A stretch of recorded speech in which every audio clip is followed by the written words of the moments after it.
Today we are talking about resilience to emotional pain. So join me on this journey together.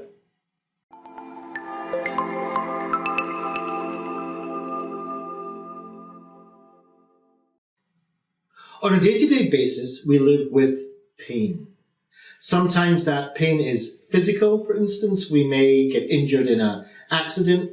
And sometimes we have emotional pain, even if it's triggered by somebody else's physical pain. I know when any of my children got physically hurt, I felt their pain emotionally.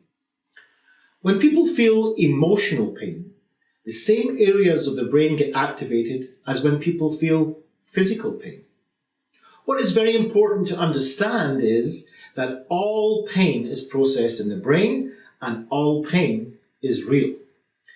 These pain regions can be activated when people experience social rejection from peers and even if they've recently broken up with romantic partners. Humans are capable of a vast array of painful emotions. And you've probably had your own experience with this. Sometimes we give these experiences pathological labels like depression, anxiety, and a whole array of other labels. Whatever it is, you probably have had enough of it. But it's not just the pain that gives us that sense of suffering in our life.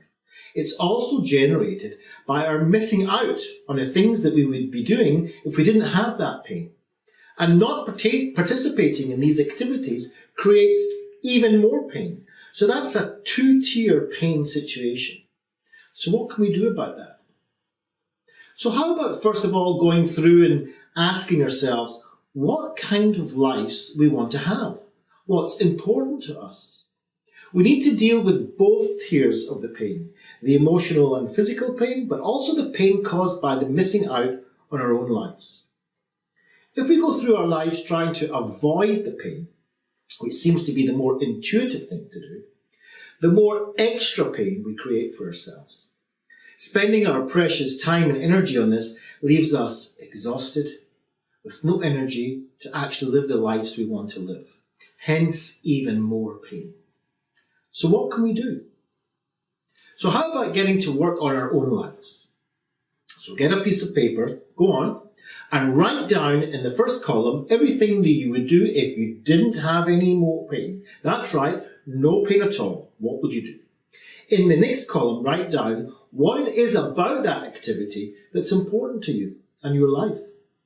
And in the final column, write down what you could do right this minute, right now, the most tiniest thing in order to forward your participation in fulfilling what you wrote in the middle column. It may or may not be the same activity as you wrote in the first column, but write down what you can do that's written in the middle column. What is important in our lives? If we manage to fulfill that, we can greatly reduce the amount of extra pain that we have. So until next time, feel free to contact me on social media or email, details coming now on your screens.